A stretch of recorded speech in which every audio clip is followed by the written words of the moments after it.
प्रगति के सोपान कार्यक्रम में सभी श्रोताओं का स्वागत है। श्रोताओं, प्रगति के सोपान कार्यक्रम में आज हम बात करेंगे पशुपालन के क्षेत्र में सरकार की योजनाओं के विषय में। श्रोताओं, पशुपालन हमारे देश का एक महत्वपूर्ण व्यवसाय है और इसे आर्थिक तौर पर भी महत्वपूर्ण माना जाता है। पशुपालन में जरूरी है कि हमारे पशुधन की सुरक्षा और उसकी देखभाल उचित तरीके से की जाए। भारत में शासन द्वारा कई योजनाएं ऐसी हैं जो पशुपालन के क्षेत्र में महत्वपूर्ण भूमिका निभाती हैं। इसमें पशुओं के विकास, नस्लों के संवर्धन, पशुओं को बीमारी से बचाने और डेयरी उद्योगों के विकास में महत्वपूर्ण भूमिका निभाती हैं। श्रोताओं, शासन की योजनाएं पशुपालन के क्षेत्र में काफी महत्वपूर्ण होती हैं, क्योंकि पशुपालन के क्षेत्र से हम सीधे तौर पर जुड़े हुए हैं, जिससे हमें कई फायदे होते हैं। पशुपालन के क्षेत्र में शासन की योजनाएं होती हैं जिनसे पशुधन को स्वस्थ रखने में मदद मिलती है। श्रोताओं, पशुपालन के क्षेत्र में शासन की विभिन्न योजनाओं के विषय में आज हम बात कर रहे हैं प्रगति की सोपान कार्यक्रम में। और बात करने के लिए हमारे साथ फोन लाइन में मौजूद हैं दाऊ जी वासुदेव चंद्राकर कामधेनु विश्वविद्यालय के निदेशक प्रक्षेत्र डॉक्टर धीरेन्द्र भोसले जी। तो डॉक्टर धीरेन्द्र जी, कार्यक्रम में आपका बहुत बहुत स्वागत है। जी, धन्यवाद। तो डॉक्टर भोसले, सबसे पहले कार्यक्रम में हम ये जानना चाहेंगे कि ये जो शासन की योजनाएं हैं पशुपालन के क्षेत्र में और पशु चिकित्सा के क्षेत्र में, तो वो कौन कौन सी योजनाएं हैं जो शासन द्वारा चलाई जा रही हैं? जी, देखिए, इसमें तो ये है कि जो पशुपालन है उसको शासन ने, केंद्र शासन ने, राज्य शासन ने, दोनों ने बहुत महत्व दिया हुआ है। इसका कारण है साथ साथ कि जो खास तौर से जो हमारे ग्रामीण क्षेत्र हैं, इन ग्रामीण क्षेत्रों में आर्थिक विकास जो है उसकी सारी संभावनाएं जो हैं वो कृषि के अलावा अगर किसी जगह पे निहित हैं तो वो है पशुपालन। और पशुपालन के माध्यम से जो है कोई भी जो विशेष तौर से ग्रामीण क्षेत्रों में जो कृषक हैं उन लोगों को ये है प्रोत्साहित करने के लिए पशुधन विभाग की अनेक योजनाएं चला रहा है। और ये जो योजनाएं हैं वो डेयरी उद्योग, सूकर पालन, बकरी पालन, मुर्गी पालन सबको प्रोत्साहित करने के लिए है। और इसको मूल उद्देश्य ये है कि पशुपालकों को इन उद्यमों की ओर आकर्षित किया जाए और इससे जो है जो आर्थिक जो भी गरीबी है ग्रामीण क्षेत्रों में या आर्थिक रूप से उनका विकास करने के लिए ये सारी योजनाएं चलाई जा रही हैं। जी। तो जैसा भी आपने बताया, जो कुछ रोग होते हैं पशुओं में उसके लिए भी कुछ योजनाएं हैं। तो जो पशुओं में जो मेजर रोग होते हैं जिसमें पशुधन की काफी हानि होती है, तो वो कौन से रोग होते हैं और उसके लिए शासन की क्या योजनाएं होती है? हाँ, देखिए, इसमें क्या है कि पशुधन विभाग जो है वो दो तरह की चीजों के ऊपर मूल रूप से जो जहां तक रोग प्रबंधन है उसमें दो तरह के चीजों के ऊपर काम करता है। एक तो पशुधन विभाग जो है वो बीमारियों की रोकथाम करता है और रोकथाम के लिए उसमें जो है पशुधन विभाग की तरफ से उसमें सारे जितने भी जिसको आउटलाइन डिस्पेंसरी कहते हैं, पशु औषधालय और पशु चिकित्सालय होते हैं। तो ये जो है पशु चिकित्सालयों और पशु औषधालयों के माध्यम से जो है एक तो पशुओं का टीकाकरण कराया जाता है। तो मुख्य रूप से आप देखिए जो बड़े जानवरों में या भेड़ बकरियों में जो होने वाली बीमारियां हैं, जितनी भी प्रमुख बीमारियां हैं उनसे संबंधित जो है सारे टीकाकरण किए जाते हैं। जैसे कि एक टंगिया है, गलघोटू है, इसके अलावा छड़ रोग है और इसके अलावा जो भेड़ बकरी हैं उसमें पीपीआर करके एक रोग होता है, संक्रामक रोग होता है। इसके अलावा जो है उसमें जो उनकी माता होती है, चेचकता है जो इनका बकरियों का, भेड़ बकरियों का, तो जिसको गोट पाश शीप और गोट पॉक्स कहते हैं। उसके अलावा जो है अभी जितने भी जो इस तरह के संक्रामक रोग होते हैं तो उनके लिए जो है टीकाकरण की व्यवस्था होती है। और यदि कोई पशु इसके बाद टीकाकरण के बाद भी बहुत सारे ऐसे रोग हैं जो रोग हैं वो ठीक नहीं होते हैं तो फिर उनके लिए उपचार किया जाता है, उनके लिए उपचार की व्यवस्था होती है।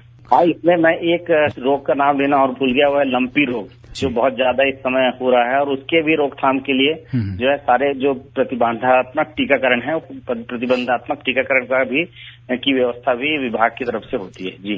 तो जैसा हम जान पा रहे हैं, एक इसमें कि केंद्र शासन की एक योजना आती है पशुपालन विभाग में, National Animal Disease Control Programme, जिसे NADCP कहते हैं। तो इसके अंतर्गत जो फूट और माउथ जैसे जो खतरनाक रोग होते हैं जिससे पशुओं को काफी हानि होती है, तो इसका संचालन क्या अपने प्रदेश में किया जा रहा है? बिल्कुल बिल्कुल, ये भी जो है इसका भी जो प्रतिबंधात्मक टीकाकरण जो है वो लगभग जो है पूरे लगभग सारे जिलों में और सारे गांव में ये उपलब्ध है और विभाग के द्वारा किया जाता है। और डॉक्टर साहब, जब हम बात करते हैं सरकारी योजनाओं की, तो उसमें जब सर्वप्रथम आता है नेशनल लाइव स्टॉक मिशन, जिसे NLM कहते हैं, तो इसमें हमारे जो पशुधन से संबंधित जब लाइव स्टॉक की बात आती है, तो इसका इस योजना का क्या परिणाम देखने को मिलता है? नहीं, देखिए क्या है, इसमें अभी ये योजना जो है ये बहुत ज्यादा अभी लोगों ने मतलब इसके ऊपर जो है पूरी तरह से हम ये कहें कि उसमें योजना जो है पूरी तरह से लागू हो चुकी है, तो ऐसा नहीं है। इसमें लगातार जो है इस पे काम हो रहा है और नए नए जो है यूनिट्स इसमें खुल रहे हैं। और इसमें जो है जैसे ग्रामीण पोल्ट्री के क्षेत्र में जो है नस्ल विकास हेतु जो है उद्यमियों की स्थापना, इस संबंध में एक योजना है जिसमें लगभग जो है केंद्रीय सहायता जो है 25 लाख रुपए तक की केंद्रीय सहायता दी जाती है। इसके अलावा जो छोटे पशु हैं जैसे कि भेड़ और बकरी है, उसके पालन में उसमें नस्ल के विकास के हेतु जो है अभी जो है वो जो योजना उपलब्ध है केंद्र सरकार की नेशनल लाइव स्टॉक मिशन के अंतर्गत, उसमें 50 लाख से 30 लाख से लेकर 50 लाख तक की जो सहायता है वो दी जाती है। इसके अलावा सूकर नस्ल जो है उसके विकास हेतु उद्यमियों की स्थापना करना है, तो इसमें भी लगभग 25 से 30 लाख रुपए जो है ये वित्तीय सहायता दी जाती है और इसमें जो है ब्रीडर फार्म स्थापित करने के लिए। इसके अलावा पशु आहार और चारे के क्षेत्र में उद्यमिता के विकास के लिए जो है ये दिया जाता है और इसमें भी 50 लाख रुपए तक जो है वित्तीय सहायता दी जाती है। तो ये थोड़ी सी बड़ी योजनाएं हैं, इसको पूरा बनने में और फिर चालू होकर के और व्यवस्थित रूप से जो है वो, क्योंकि जो हम ज्यादातर जगह जो है ये जो योजनाएं हैं ये नस्ल के विकास से संबंधित है और ये नस्ल का विकास कोई बहुत जल्दी नहीं होता है। ये कोई चारा फसलों की तरह या फसलों की तरह नहीं कि बहुत जल्दी जो है 4 महीने में कोई इसका रिजल्ट दिखने लग जाए हमको।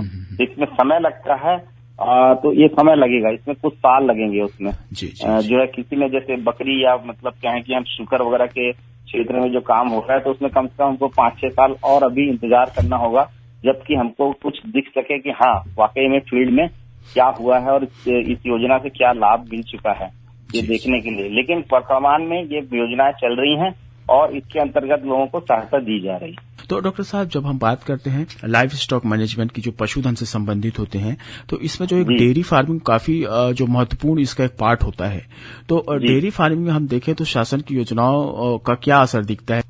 देखिए, अगर हम कहें कि हमारे जो पूरे देश में अगर हम आजादी के समय हमारा जो है दूध का जो है उत्पादन क्या था और आज हमारा दूध का उत्पादन क्या है, तो उसमें जमीन आसमान का अंतर है। कई गुना उसमें बढ़ोतरी हो चुकी है। आज की डेट में हम देखेंगे कि हमारा जो दूध उत्पादन है विश्व में सबसे ज्यादा है और हम जो है 200 मिलियन टन जो है उसका उससे भी ज्यादा जो है उत्पादन हमारे यहाँ होने लग गया है अब दूध का जो। तो ये जो है ये उत्पादन अगर बढ़ा है तो ये सारी की सारी जो है इसमें शासकीय योजनाओं का भी हाथ है। यहाँ पे जो है पशुपालन डेयरी जो विकास है, डेयरी विकास के लिए सबसे महत्वपूर्ण चीज होती है उसमें नस्ल का सुधार, कि हम ज्यादा से ज्यादा ऐसी जो है गायें और भैंसें तैयार करें जिनका दूध उत्पादन ज्यादा हो।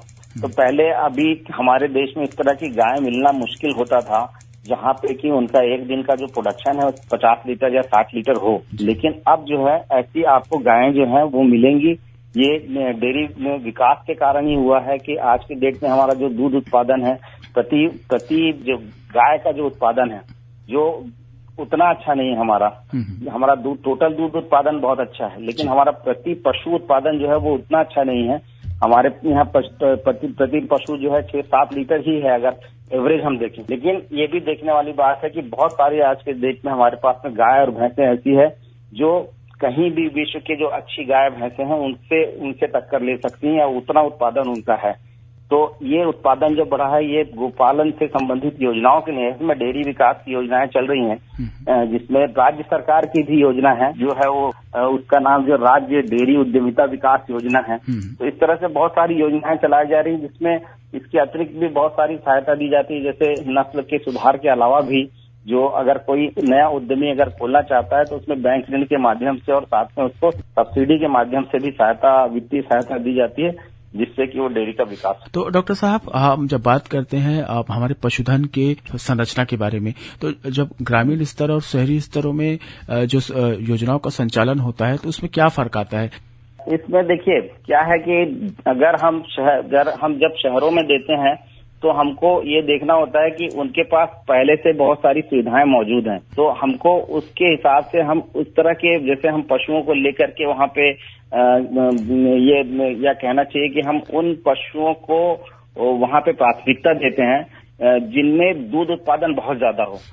भले उसको रखने में उससे संबंधित जो समस्याएं हैं वो हो सकता है ज्यादा हो, जैसे बीमारी की या फिर उसको गर्मी सहन नहीं कर सकने की क्षमता कम भी होगी, तो क्योंकि शहर में उसके पास में संसाधन है तो वो ऐसी नस्लों को वो रख लेगा और उसको रख करके वो उत्पादन भी ले सकता है क्योंकि उसके पास संसाधन अधिक है। लेकिन गांव के क्षेत्रों में जहाँ पे संसाधनों की कमी है, हम ऐसे नस्लों को लाने की बात करते हैं जहाँ की वहां पर जो गाय हैं उनका दूध उत्पादन तो थोड़ा अच्छा हो, लेकिन उनमें बीमारी सहने की क्षमता हो और जो है वो अगर उसमें साथ ही उसमें मौसम या और कुछ भी जो मैनेजमेंट से संबंधित अगर मान लीजिए कुछ कमियां हैं तो उस कमियों को सहन करते हुए भी अधिक उत्पादन दे सकें, हम ऐसी नस्लों का चयन करते हैं और इस तरह की योजनाओं को वहाँ पे हम जो है प्रोत्साहित करते हैं कि जिससे जो है उनका जैसे इसमें उदाहरण के लिए मैं बताना चाहूंगा कि जैसे देशी नस्ल है, उन देशी नस्लों के विकास के लिए जो है शासन जो है योजनाएं चला रहा है, गोपालन योजना चला रहा है, जो कि इसका उद्देश्य यही है कि उससे ऐसी हम गायें तैयार करेंगे जो कि जो है वो ग्रामीण क्षेत्रों में भी अधिक उत्पादन दे सके, जहाँ पे थोड़ी सी कमी हो, जहाँ संसाधनों की कमी हो, जहाँ बहुत जल्दी अगर बीमारियों को ठीक करने के लिए अगर व्यवस्था नहीं भी हो तो हम उन गायों को वहां रख सकते हैं।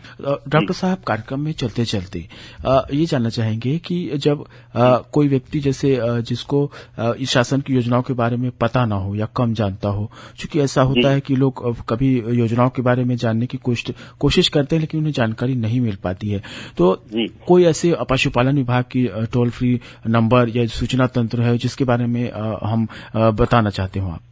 जी, इसमें देखिए सबसे अच्छा तो ग्रामीण क्षेत्रों में अगर खास तौर से अगर चूंकि योजनाओं के समझने की बात है तो उसमें क्या होता है कि आपको कुछ प्रोफार्मा होते हैं, उनको भरना होता है, उसको समझना होता है, तो आप जो है इसमें बहुत ज्यादा जो है क्या बोलते हैं किसी फोन के माध्यम से समझने या ऑनलाइन समझने से अच्छा ये तो ऑनलाइन या वेबसाइट में भी उपलब्ध होता है, लेकिन सबसे अच्छा है कि जैसे ग्रामीण क्षेत्रों में एक यहाँ पे पशु चिकित्सक क्षेत्र अधिकारी होता है, उसके बाद में आप जाएंगे उनसे ऊपर, अगर वो जानकारी अगर कोई कमी रहती है तो फिर पशु चिकित्सा सहायक शल्यज्ञ होता है जो कि हॉस्पिटल इंचार्ज होता है, जो वेटनरी डॉक्टर होता है उस एरिया का।